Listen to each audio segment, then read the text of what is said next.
In the small town of Ravenswood, there was an old, abandoned mansion on the outskirts, known as the Blackwood House. The townsfolk spoke in hushed tones about the house, saying it was cursed. Strange noises were heard at night, and anyone who dared to enter never came out the same. One night, a group of teenagers, eager to prove their bravery, decided to explore the mansion. They gathered their flashlights and set off, laughing nervously as they approached the looming structure.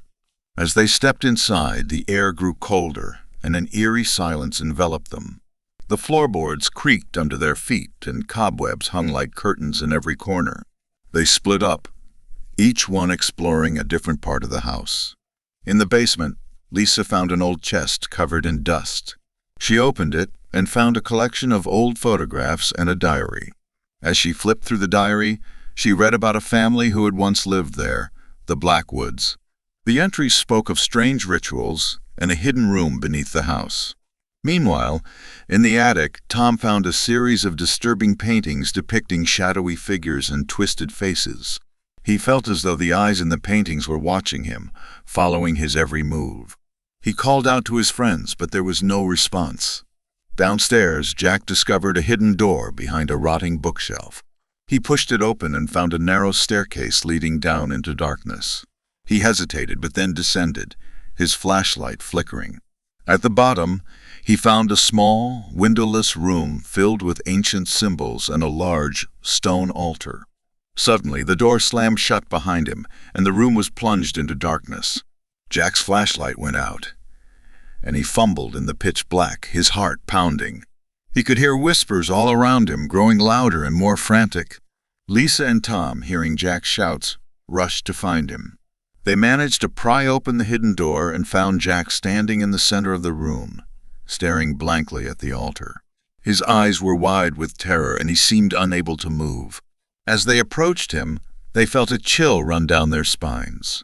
The whispers grew louder, and a sense of dread filled the room. They tried to pull Jack away, but he remained rooted to the spot, mumbling incoherently about the ritual and the sacrifice. Desperate to escape, Lisa grabbed the diary and started reading aloud from the last entry. It described how the Blackwoods had summoned something unspeakable, a dark entity that required a sacrifice to be appeased. The final line read, "Only those who enter willingly can leave, but the price must be paid." As she finished reading, the room began to shake, and the walls seemed to close in.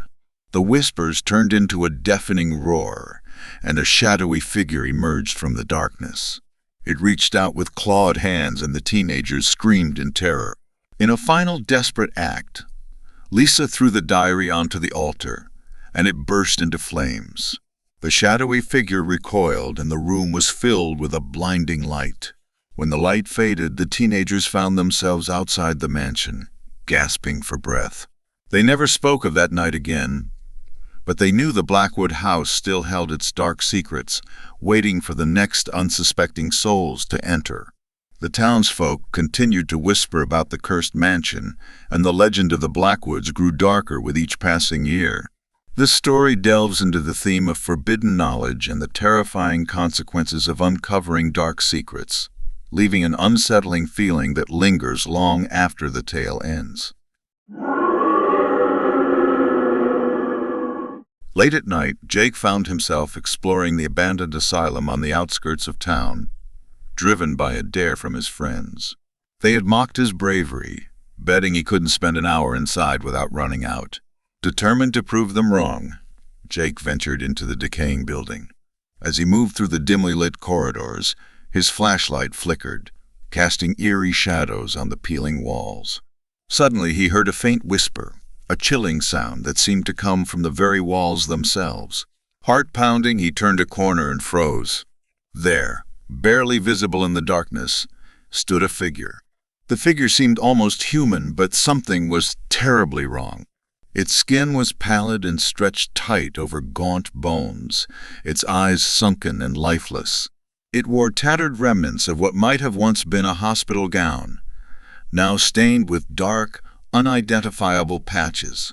Strange, chunky liquid dripped from its body, hissing as it hit the floor and causing the tiles to sizzle and melt away.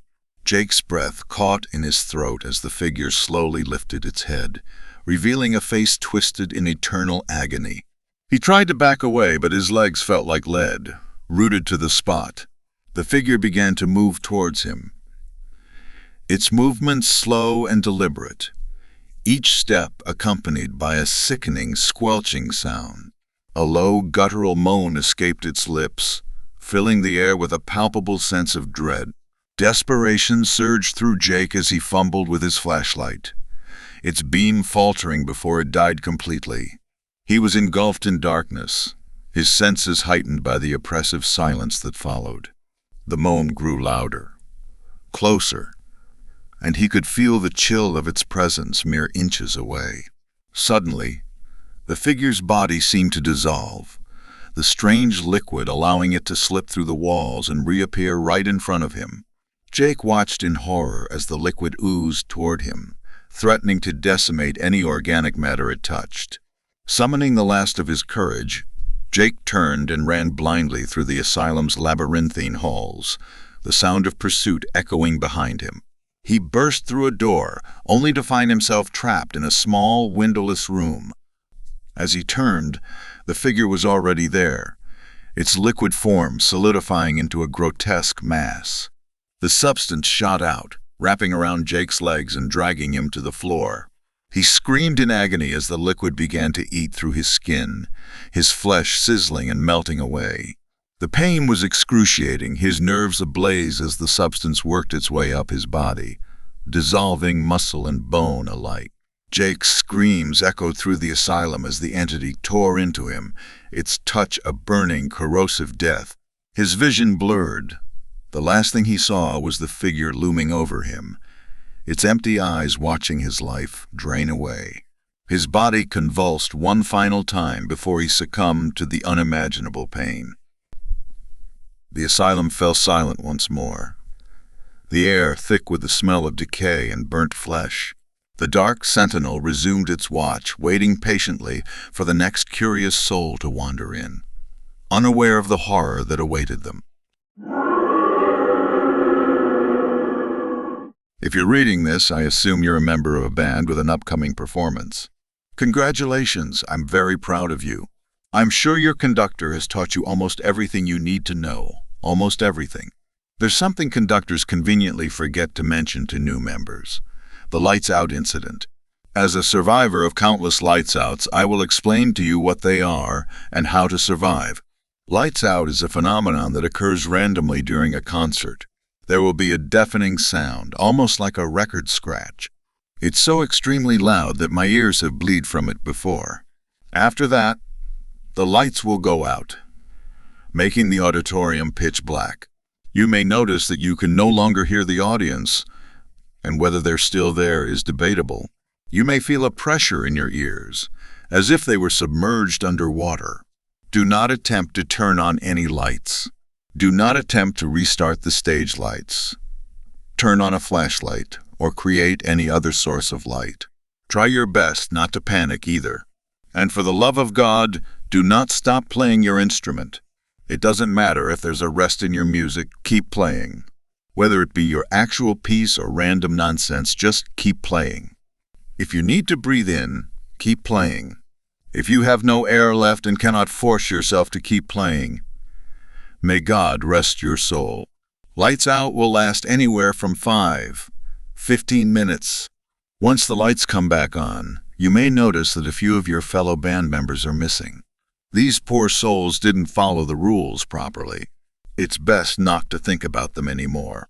In fact, try to forget about the lights out altogether. Try not to talk about it with your friends, and absolutely do not talk about it to your conductor. If you talk about it to the audience, they may be very confused. To them, it never happened. The lights never went out, and the missing band members never even existed. Although it may seem scary at first, it'll be over before you know it. I barely remember my first lights out, but I still miss Shyla. No, her name was Shelby. Or was it Shoko? It doesn't matter. She doesn't exist anymore. It's best to just forget